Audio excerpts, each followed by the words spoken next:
Hi everyone. Today's class I'm recording online for both on-campus and off-campus students for a number of reasons. One of them is that most of our on-campus students are actually off-campus on prac, right? Everybody is on prac now. So that's that. Another reason is that having these online podcasts is important because you can rewind it. You can actually adjust the speed of my delivery according to your own questions and pace. So that's a good thing.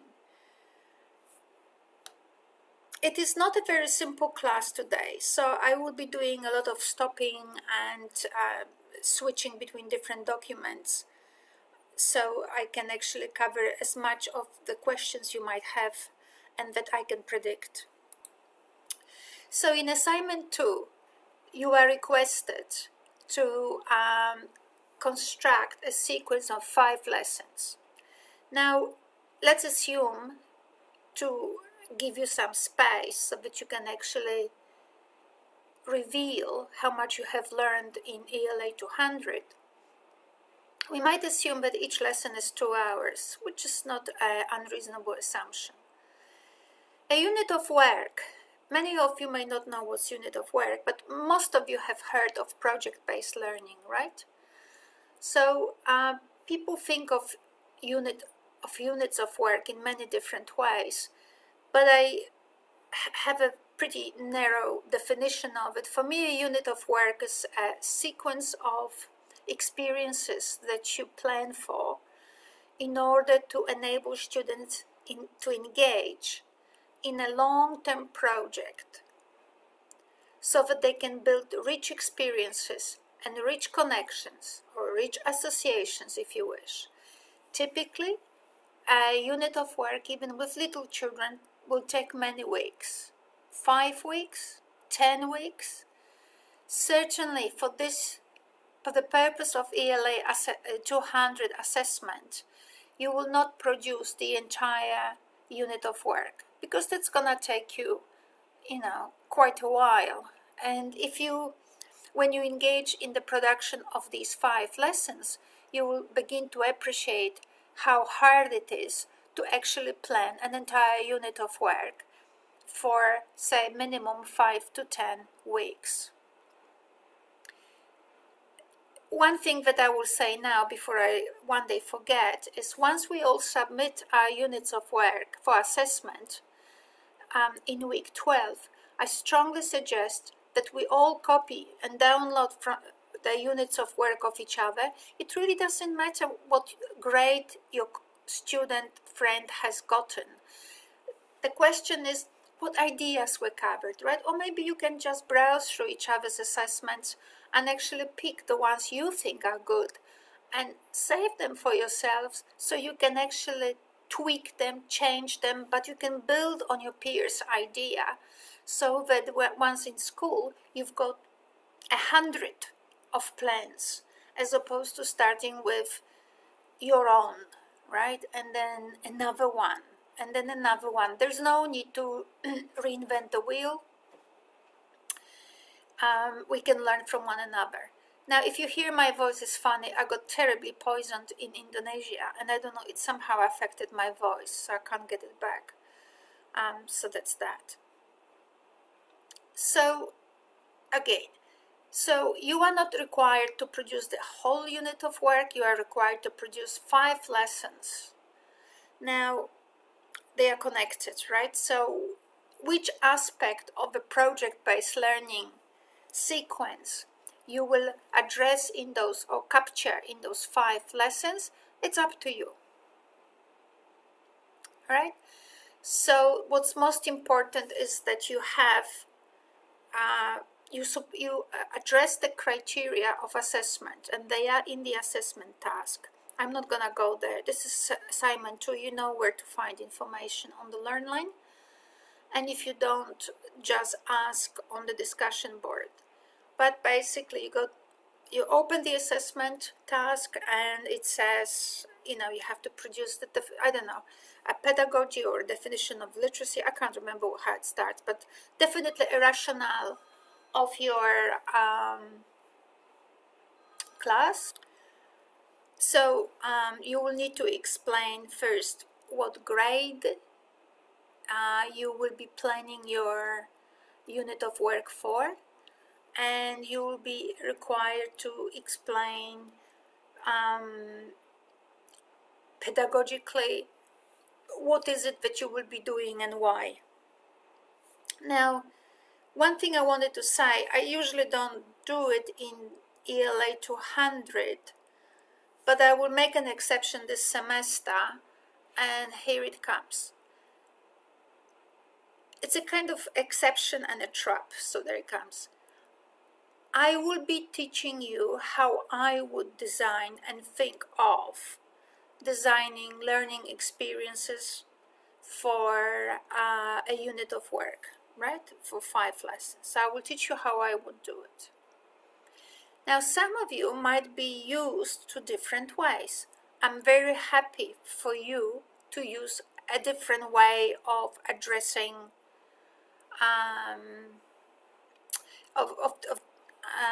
designing the 5 lessons. I'm very happy to be flexible here. However, here's the trap. What I will want to say is the following. What I would like you to actually respond to the following things. You will need to show to me the activity needs, so what needs come with that particular activity, and you will have to describe how you will go about addressing those needs that come with the activity that you want to actually implement in classroom in ways that integrate all capabilities, address in one way or another the cross-curriculum priorities, right? So that's what I want to say. So that's not very simple, and I'm not sure that there are ways out there to plan things that do that. But I am not necessarily strict about how you will go about it, but these things have to be there because they are non-negotiable. We cannot plan learning experiences unless we actually know what is the activity that we want to actually implement in classroom. What does this activity require from us? What's the purpose of it? What are the needs? What needs does this activity present to us as a teacher that we need to actually supply so that the student can have a rich experience? It's no good to say, I will want my students to be fantastic readers, so I'll just exercise with them 2 letters for 3 months, right? I might not be that intelligent, but I can't see the connection here. And definitely any one of you who thinks that will present, look guys, one thing that I will not accept is you using commercial methods and telling me that this is your plan. I have seen assignments where students have simply plagiarized units of work or learning experiences from phonics from somewhere, submitted to me and said, voila, you do it. There was no, because they are commercial products, they were never designed, in fact, as full experiences. They were designed for you to use as a crutch, but not as a full-blown replacement of the teacher and classroom and of your brain, right? So as an exercise, yes, but not as a whole project. Unfortunately, sometimes people use these crutches as a full-blown replacement of their own brain, and then students present these things to me for assessment, and the activity required from them no engagement in ELA 200, and they expect to pass. I will have to say that what I will want to say in assignment and what I will assess is not correctness, but engagement in your ELA 200. I need to see that you actually were present in ELA 200. If you were not present in ELA 200, could you please tell me on what grounds should I pass you for plagiarizing someone's unit of work, for not actually being present in ELA 200, and I need to say that was ELA 200, right? I can't. See my problem? You will be doing the same. If your student came to the classroom with a tape recorder with with the voice of their father talking or reading, and that would mean that you have to now pass them for the particular subject that you're teaching in the school. Sounds ridiculous, but that's what I get very often. So I need to actually assess your engagement in ELA 200, and that's what I want to see. And again, I'll be rewarding thinking, not correctness. I will be rewarding engagement. I will be rewarding struggle. We need to learn to be courageous. We need to learn to be innovative. There are entire books written in education today. You can check Thomas, T-H, Thomas Gary with a single R, Gary Thomas. He writes, and I might show you actually the book, about education. Gary Thomas here, totally critical of, it's the book, Education and Theory, Strangers in Paradigms. Yeah. Well, anyway, entire books in education written criticizing lack of innovation, courage, creativity in education, right? So that's what I want to reward. I want to reward you for thinking, not for plagiarizing. So you will have to write something about why you created your lessons the way you connected, and you have to design things, you have to make references to the curriculum, and it will be interesting. Yeah, so these are the sort of things that I will expect. A lot of information, obviously, you will find in Module 4. Now, Module 4 looks large. There's no need to panic. Module 5 and 6 are practically non-existent, right? So I had to put some information there, but literally Module 4 covers all aspects of Module 5 and 6. It has to be this way because you cannot plan unless you understand assessment. But the way this particular unit was designed before I actually took over, it had assessment as Module 6. And I stayed there because I felt that that's okay, there's nothing to fight here. We can work with that, right? So another reason why Module 4 is so full, it's because this is a core subject for all students studying education, and we have here pre-service teachers who will be teaching in early childhood and in high school and in middle school, everywhere, and primary. So we've got everybody here. So you will have to adjust the themes in Module 4 according to your specific teaching area. So having said that, what I wanted to show to you is why we have wars in literacy. Well, maybe not so much nowadays, a little bit. We have wars in literacy, in education research, because we have a lot of misunderstandings in research in education.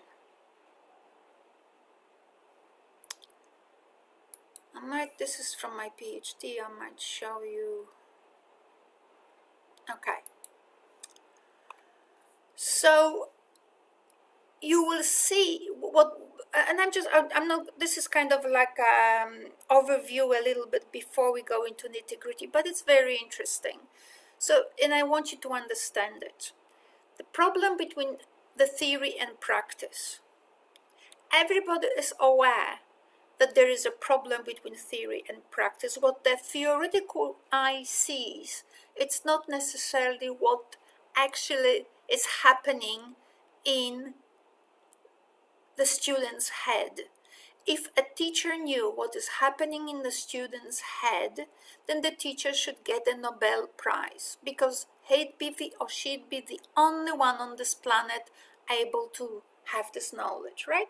I mean, I have to say it pretty clearly as it is.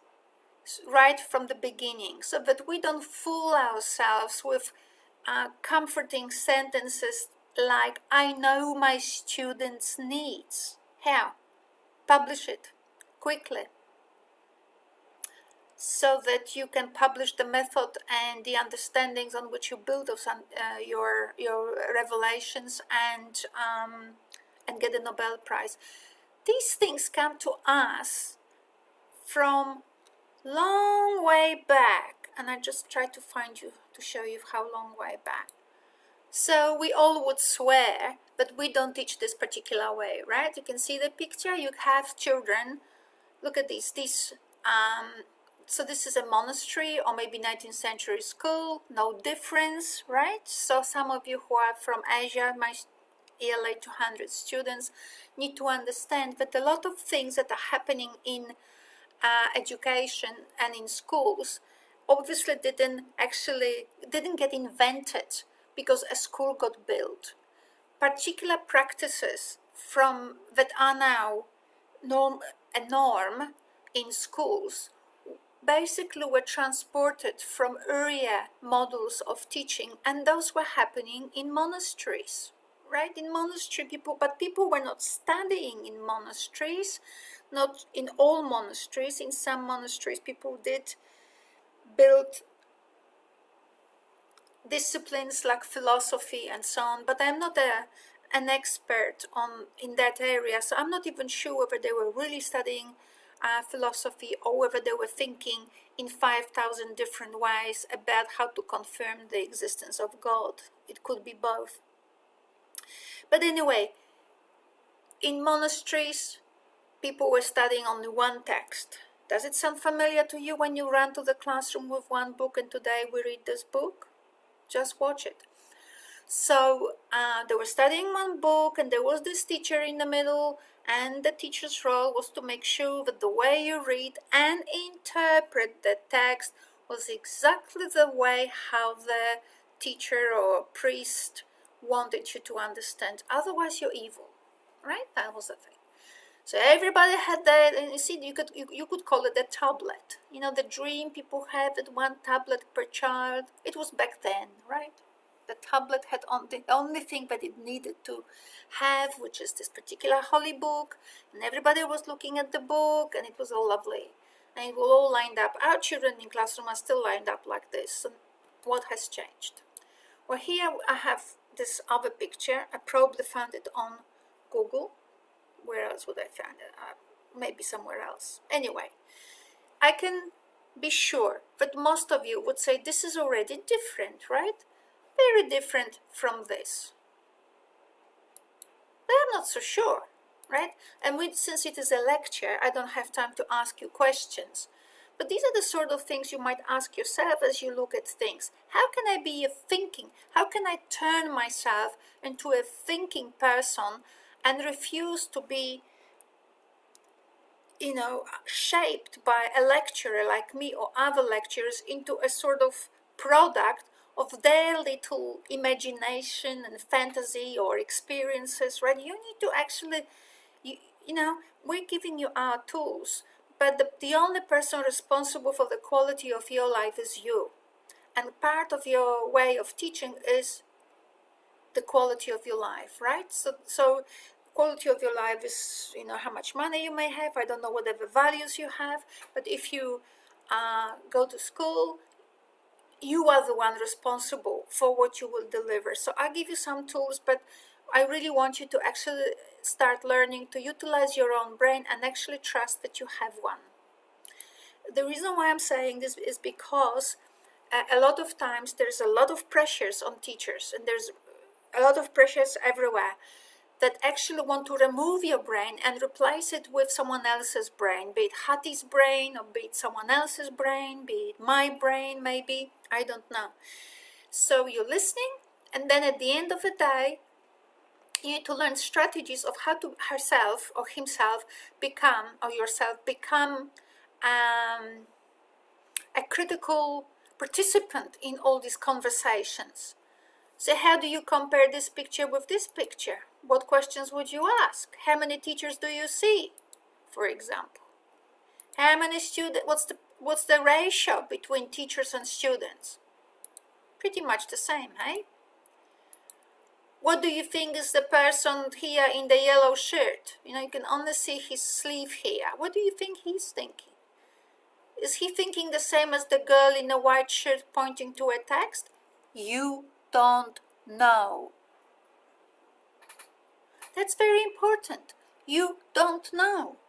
Just because everybody is smiling to the photograph, it doesn't mean that everybody is holding attention all the time on whatever the girl is discussing or pointing to, right? That doesn't mean that.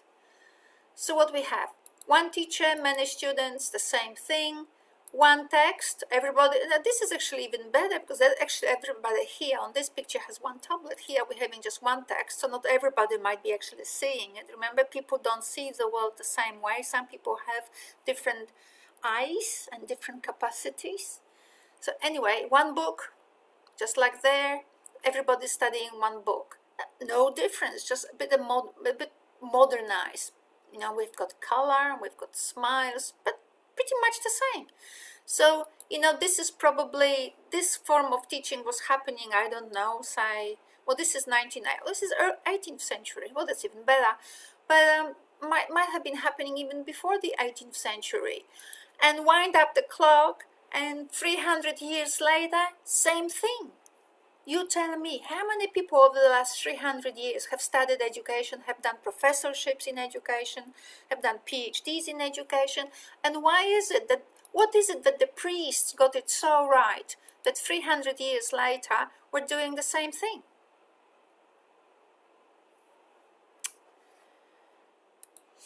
So I found also on Google this thing, which is project-based learning, right? So that's good. That's a little bit different, right? We can see the teacher, only we can recognize her here. It's still one teacher, so there might be a problem. Don't take it for granted that one teacher or three teachers is a good thing. You need to ask yourself, why do we need one teacher? Why do we need three teachers? You know, I know that people come up with these sexy terms like team teaching and all of that, but nothing makes it right. And that's where you have this. You know, in assignment 2, I ask you about the rationale with an E. Rationale with an E at the end, right? Means justification. So I ask you for the rationale so that you can actually explain why is there one teacher and so on. So look at this. This is from my presentation in Indonesia. And I said, well, they're working together. That was a good thing, right? They do work together. But community presence, we will talk about it, why there should be community presence, but there is no visible community presence in here, right? So the picture is nice, and maybe there was community presence in here, but the picture doesn't capture it because it's a different time and different space, maybe. So why take this picture when we could take the one that actually more visibly introduced innovation? And technology, look friends, I like paperwork, but not that much. You know, we could actually cut down on that. And anyway, there are particular reasons for which technology is irreplaceable. And we all know that, so it'd be good to say.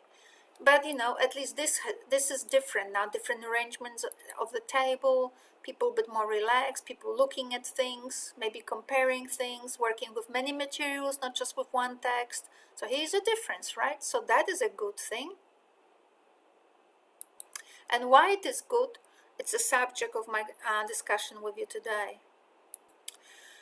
So coming back to the problem between theory and practice, what happens is that people, you can read it for yourselves. You can stop here the video for yourselves to read it peacefully. Never mind who it is. This is Steve Thorney. He's a reference actually from second language acquisition discipline, and that would be probably the year 2000. I can't remember the page. I'm usually very good with pages, remember everything, but not now.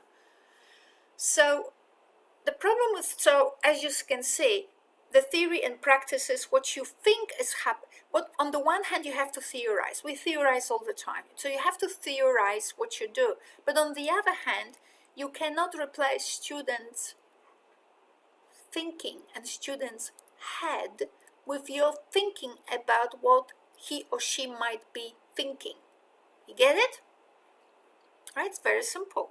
We've got attention. On the one hand, we can only think theoretically or implicitly or guessing heuristically, but we cannot say that what the teacher thinks is actually what is happening in the student's head.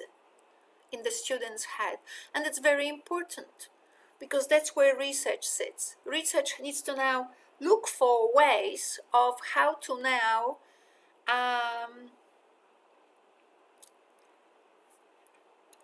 dissolve this tension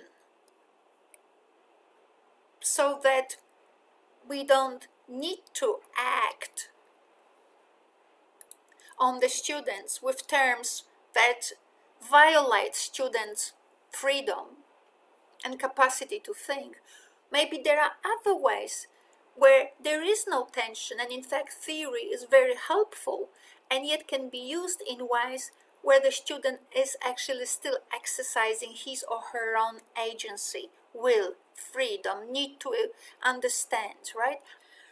So students' understanding is actually pivotal to their learning, right? And last night, I actually was scrolling through 5,000 or so videos on YouTube, trying to activate a lot of my memories to make this class a little bit new and a little bit more interesting with you. And I found this video by students, Stanford Graduate School of Business, and they came up with this particular video. So they're people studying for PhD. And it's interesting what they said here. Everything we hear needs to make sense before we actually understand and learn it. So your students, so when you actually relate to your students, the idea is for them not to learn.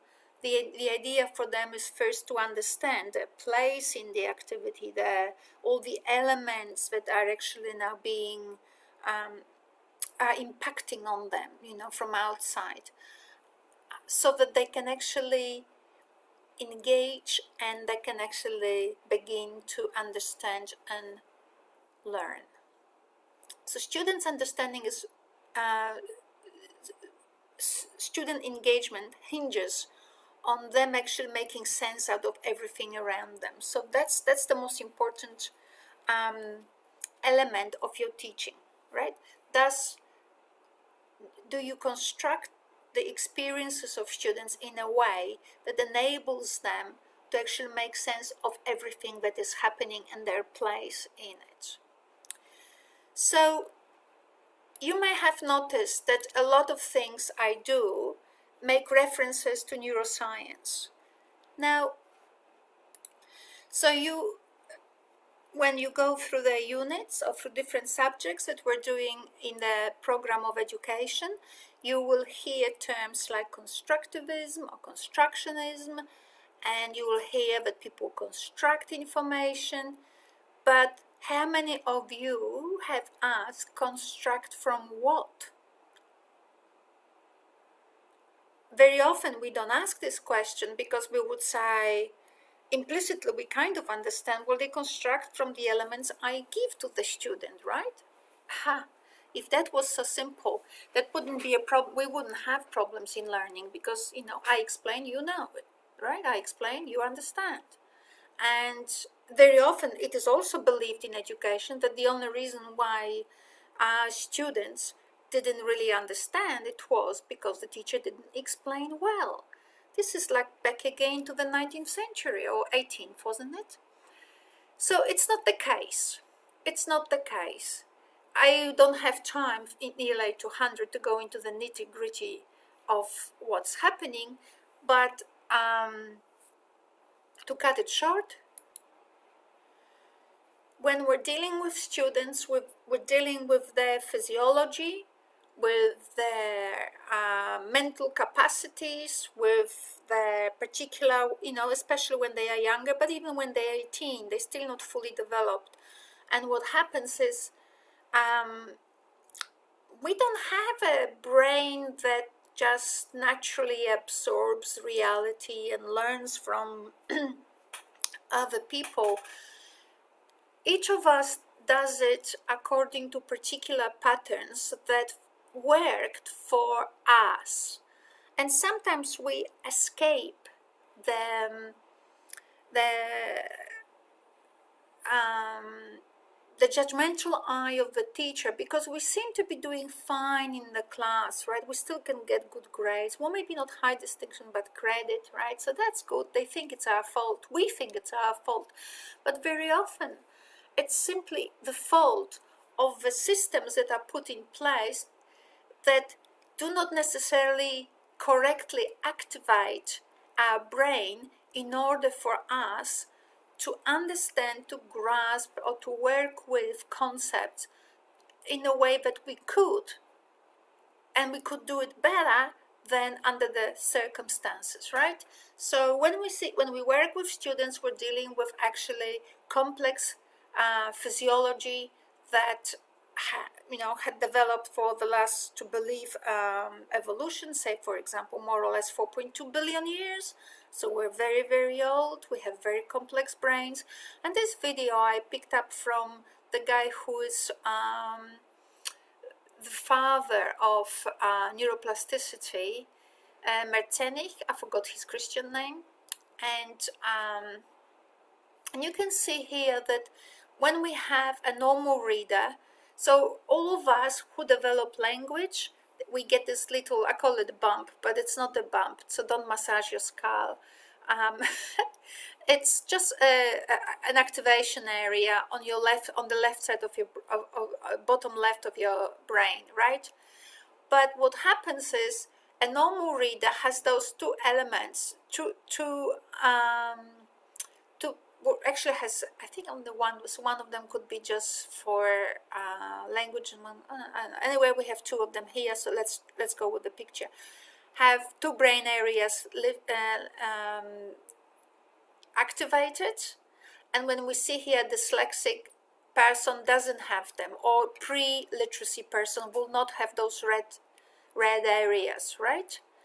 So what you do as a teacher and as a parent and as whoever you are, when we're dealing with little creatures, we're not dealing just with their bodies, we're actually meddling with their brains. That's why studying brain and studying perception is critical, so that we can actually do our best to provide quality experiences. Now, some of you will quite rightly ask, I am not in special education, why would I bother? Because special education deals with extreme cases where extreme help is needed. But sometimes extreme help is needed because the classroom level, it's not because of a student, it's because of the classroom level we have actually provided impoverished conditions, and they are so impoverished that some people just can't do it. But making a difference will actually remove a lot of those special needs students from special need classes and actually let them succeed in our classes. So some things I wanted to show you just very briefly. This is going to be a long lecture.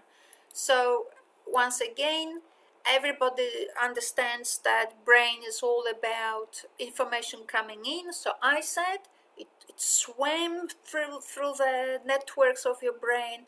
The brain understood it and it popped out through your mouth. But when we actually do neurological analysis of what happens with the signal when signal comes in, nothing like this happens. The only thing that actually is perceived is the gap between what you thought you should hear and what your systems told you that maybe that information that came in might not be matching with everything you know, right? So you can see that the pink arrow doesn't go through the eye into the brain. There's no such a thing. What happens is the other pink arrows impose the predictive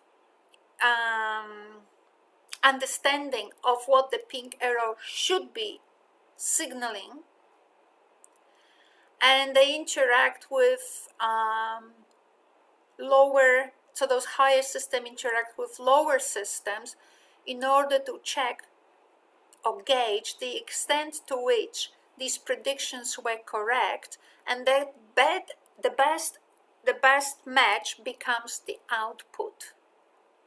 It's never perception. We are not computers where clean signal goes in, and provided the computer is not distorted by some programming error or something, what comes in comes out.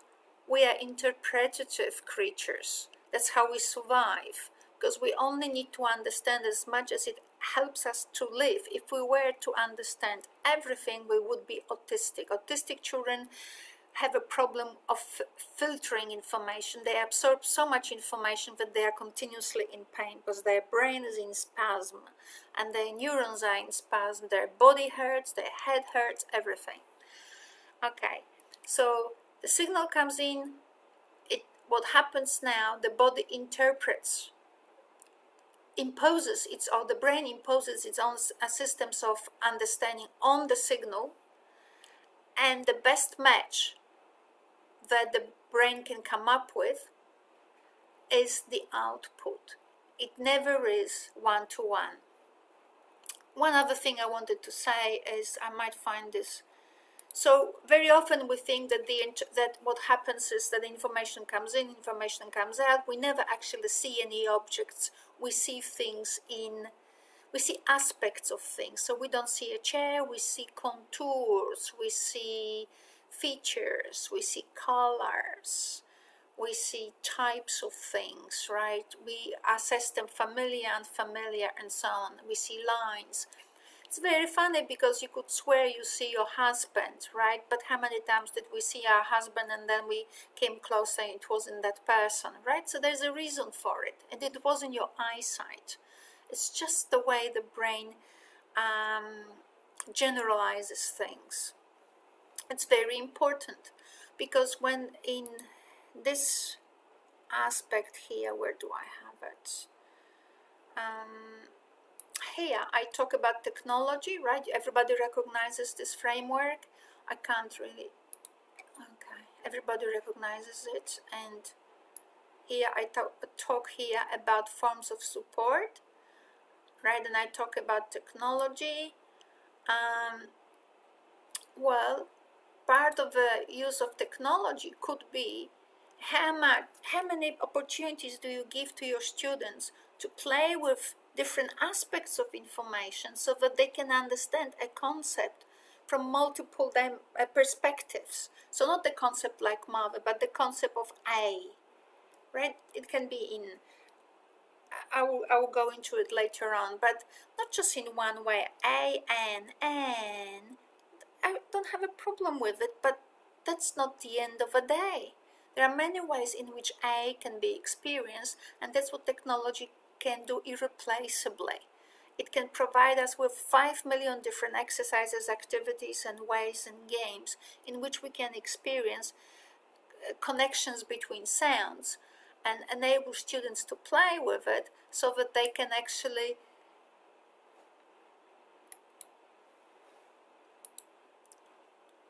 integrate the concept of A by linking different features of it.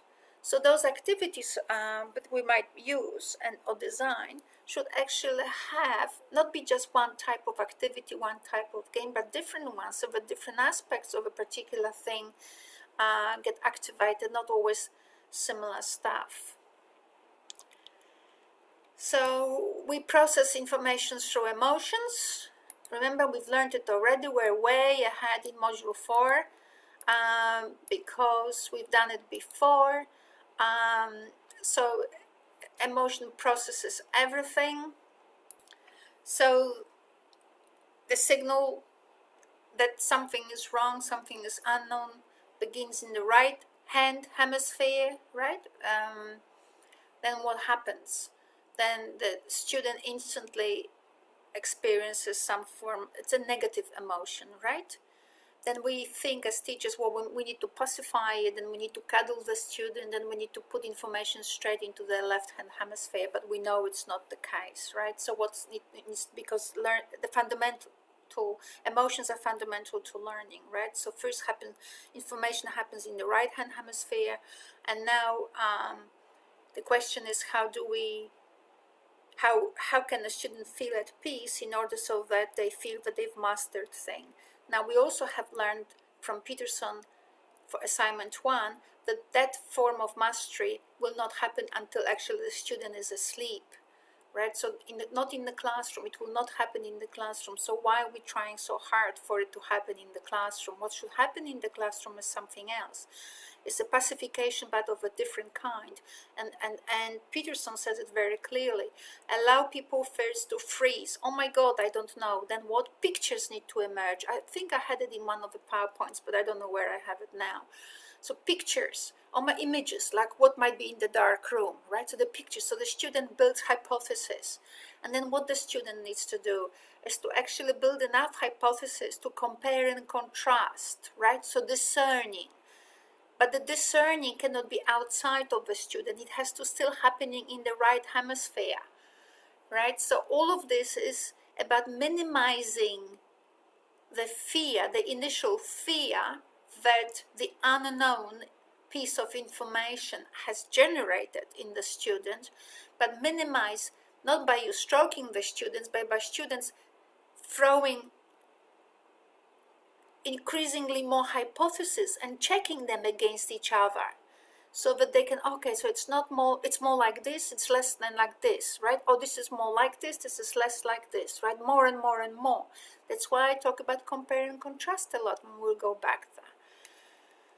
So, and doing this is very important, because what happens is when we actually do not understand how the human brain generates learning, and how learning happens, a failure generates failure, success generates success, failure generates failure. And what happens, like it happens with the fruit fly, it happens with lobsters, it happens with rats, the same thing. We want to create supportive environments, so that's why I talk about supporting reading. So providing reading support, right? We need to provide support for this,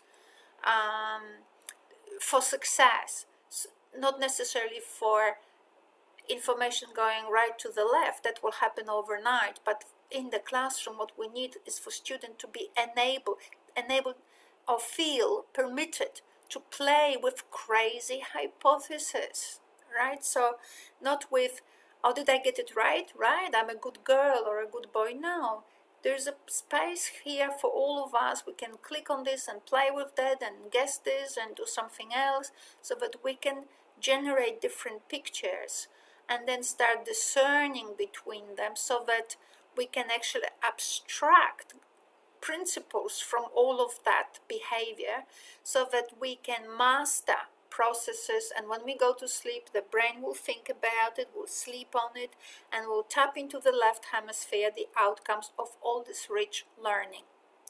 All right. Now, before I forget, and before I move to part 2 of today's meeting and our hiring, there's this. So this is Barbara Arrowsmith Young. Some of you may want to listen to this.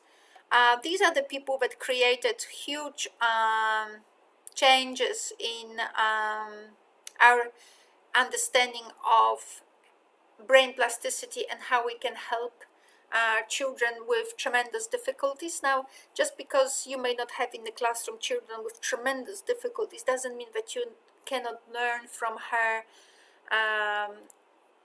lessons. She herself couldn't process information, she couldn't read, she couldn't write, and look at her, she's today an accomplished businesswoman helping other children, right? So she basically benefited from some work done by Loria. I think Loria. It's a Russian psychologist. It wasn't Vygotsky. Sorry, Vygotsky died too early to actually make any imprint. But yeah, so she has a school in Canada, or 2 schools or more schools by now, I don't know. Anyway, I'm just sharing it with you so you can actually follow it up yourselves, because I don't have the time to do it. I'm trying to actually get that one. There's nothing I can do. This is not gonna happen. So let me get rid of that. This is our class. Okay, never mind. I can't adjust it. So why am I showing you this? So, you know, there's a pressure in schools that our children have to compete against other children in Finland or in Guatemala, I don't know where. They have to learn literacy and numeracy faster than the computer can, so that we can show that our Australian teaching systems are the best in the world, so we can sell them. And that's really, you know, on paper that looks like a great plan. Unfortunately, children are children, and teaching is not a very simple job. So I was reading a paper published in a book that I was editing. Anyway, and they mentioned Peter Gray with an A. And I found there, and here's the link, you can yourselves find it. But anyway, he's saying here a very interesting thing. First of all, he has this Peter Gray quoted studies whereby children, there was one group of children that were doing mathematics and numeracy like from birth practically, well, not quite, but you know, like every other child in a normal stream, too early and too much. And then there was another group that was doing all kinds of things, intellectual things, like thinking of stars and thinking of things and solving big problems of the world, like, you know. And then they were exposed first time to mathematics, I think it was grade 6 or 5, I can't remember. And they outperformed all the children from other groups on mathematics that were studying mathematics already for, I don't know, 5-6 years. So that's very interesting, because what he's saying here, it is generally a waste of time or even harmful to teach academic skills, which is the literacy numeracy, to children who have not yet developed their requisite motivational and intellectual foundations. Now, you recall that I always talk about literacy having a purpose, because when your students are not, when your literacy activity is not drawing on students' motivational investments, then they will not want to do it, or maybe they will do it when they're 5, but they will not necessarily invest in that activity so much because they can't actually relate it to themselves. So what we need, the prerequisite is motivation and intellectual foundations, right? Children who haven't acquired a reason to read, or a sense of its value, will have little motivation to learn the academic skills associated with reading and little understanding of those skills. Similarly, children who haven't acquired an understanding of numbers and how they are useful may not learn the procedure for, say, addition.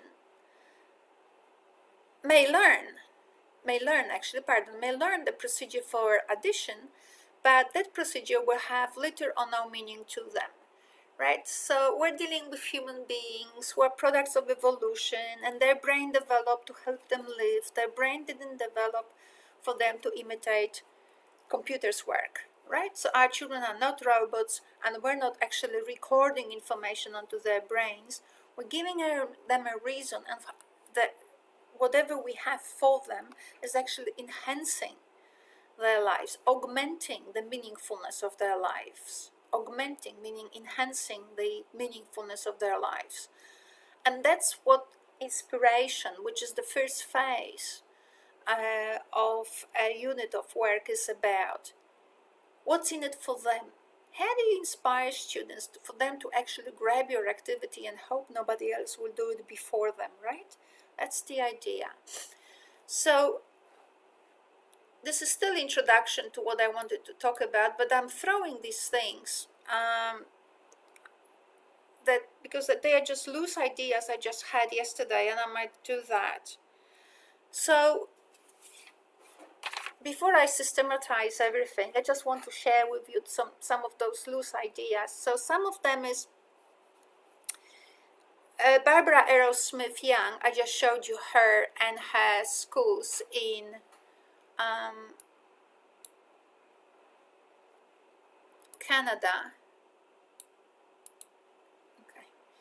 So what she did, when she had a problem with literacy, with reading, she couldn't read. She could actually, pardon me. She was, by the time she was put into that program, she could read a sentence. She was fine, but then she read the next sentence, and she couldn't really understand what was the relationship between things. She couldn't put things together. And one thing that when I was a master's or PhD student, and I met my husband, who was older than me, he was a professor, and he said to me, Ania, everything is about relationships. And I'm sharing this with you because it's an awareness. It's an awareness that I think it's worth for all of us to hold. Everything is about relating things, right? So when she was 25 and she went to that school that was to help her re-engage with her brain, instead of actually doing what in schools is often done, if you can't read, here's another lesson on reading, right? If you can't run, here's your shoes, please run, right? This is pretty much what it is. What they did, they took a different approach, and they actually taught her how to see how the clock works. Not how the clock works at the back, but how to read time, and in many different ways, right? So you can actually identify on the internet, and look at this. I checked yesterday, how old do you have to be expected to see relationships such as those between the two arms on the clock, the hands on the clock. So they say 5, 6, whatever happens, right? Now the idea is not necessarily for children to get it right, but for children to start seeing that the left hand and that the small hand and the large hand, I don't know exactly how they call it in English, that they are different, for example. Oh my God. And that human being built that tool. Oh my God. And human beings build lots of tools, really. And why do people build things or tools? To help themselves, right? So the clock is very important, because every time we go to school, we look at the clock, we measure our lives against the clock. So these small and large hands, they actually help us to see ourselves, or to match or locate ourselves in the day. And then you can actually have some games and so on. So even before you actually start, so this is just little hints, right? So before you start your reading activities and so on, some of you from preschool or from primary might actually want to experiment with some of those things. Another thing that she was doing, so that's that, playing with clock and understanding relationships around the clock and so on. It got to a point that children in the program do things that none of us can do. They actually put on that clock 8 hands, and they can tell the differences between times and seconds and minutes, and maybe also between different countries. They just complicate the clock so much, so that those children are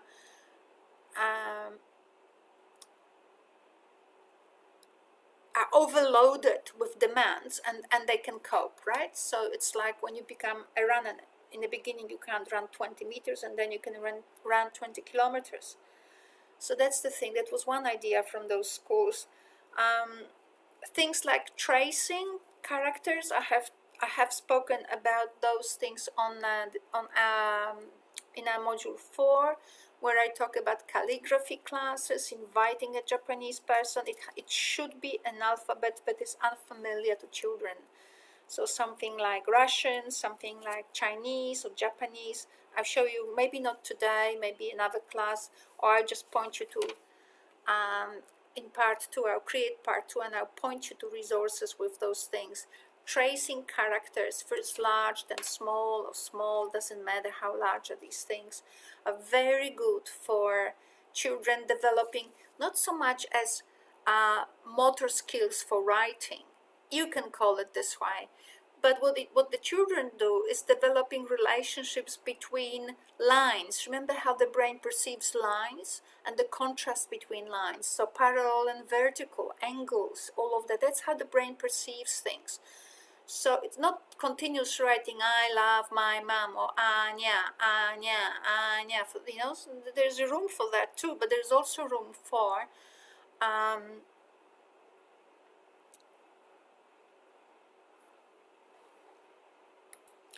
playing with different alphabets. What else did I have?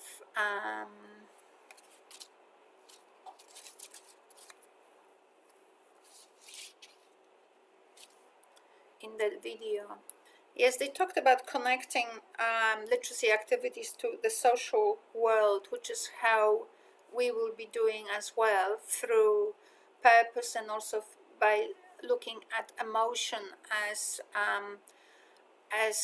foundational, as a foundational concept for interpreting and constructing texts.